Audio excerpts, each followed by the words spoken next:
Le plan de carrière est une stratégie pratique qui permet de déterminer les compétences et de fixer des objectifs de carrière afin de mettre en place un système qui aidera à atteindre les postes souhaités ou voulus. Pour avoir un plan de carrière, il faut avoir une vision pour sa carrière. Il faut savoir la finalité de sa carrière.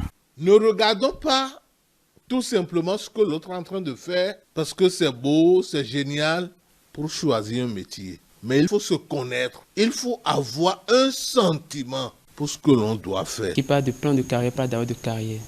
Vous savez, nous sommes dans un monde où chacun choisit un domaine dans lequel il se professionnalise, un domaine dans lequel il excelle, un domaine dans lequel il impacte. Il est urgent de planifier ce domaine, de dire comment est-ce qu'il compte évoluer dans ce domaine. D'où l'urgence ou la pertinence du plan de carrière. Faire son plan de carrière, c'est avant tout identifier les moyens à mettre en œuvre pour atteindre les objectifs de carrière. Pour cela, il faut affranchir plusieurs étapes. Mais le plan de carrière en lui-même est structuré en 4 étapes. La première, c'est d'abord la phase de l'apprentissage. La deuxième, c'est la phase de la maîtrise. La troisième, c'est la phase de la maintenance. Et la quatrième étape, c'est celle du désengagement, ce que nous appelons communément la retraite. Vous savez, on ne peut pas s'engager dans une carrière si on n'a pas une formation de base, si on n'a pas des prérequis. Cela va nous amener à nous faire former, à avoir ce que nous appelons un standard social d'acceptation de ce que nous définissons comme métier. Donc c'est ça l'importance, la nécessité de la formation. Mais lorsque vous vous formez, il faudrait bien aller à la pratique. D'où ce que nous allons appeler la maîtrise. Il faut commencer petitement, vous êtes dans la pratique et ça commence par les premiers emplois, ça commence par des stages. Donc, vous êtes à la phase d'immersion. Mais quand vous faites ça, il faut maintenant chercher à rentabiliser ça.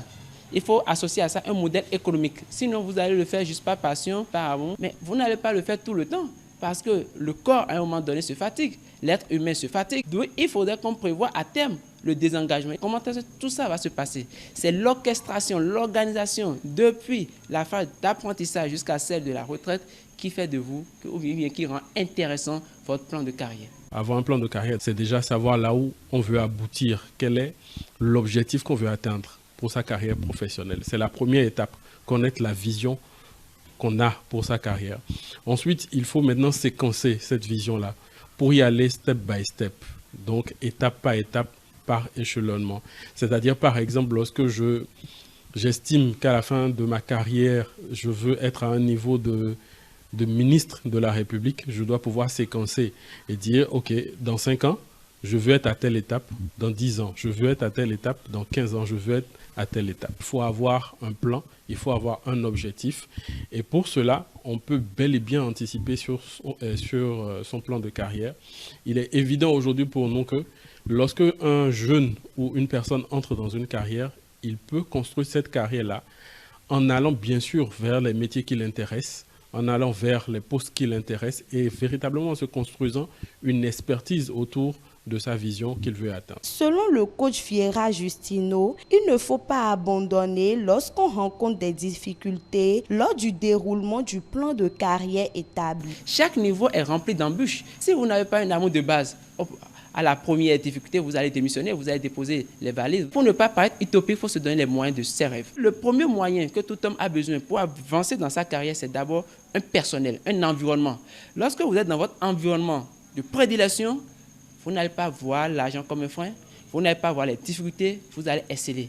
Parce que lorsqu'il arrivera le moment de déposer les valises, quelqu'un sera là derrière pour dire « Allez-y, on croit en toi », quelqu'un va te pousser. Mais si vous n'avez pas quelqu'un comme ça derrière, si vous pensez que tout se résume à l'argent, vous allez rester juste au banc.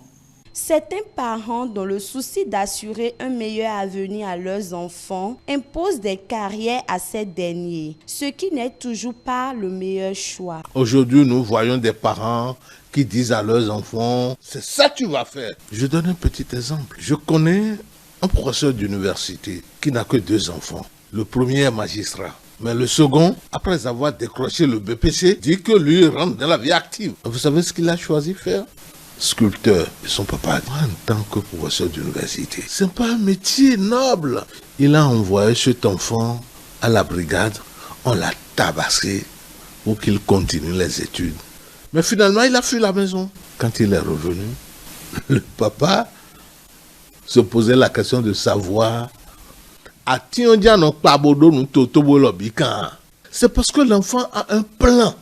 pour son métier. Il faut soutenir les enfants dans le choix de la profession sans pour autant s'imposer, car celui-ci détermine leur avenir.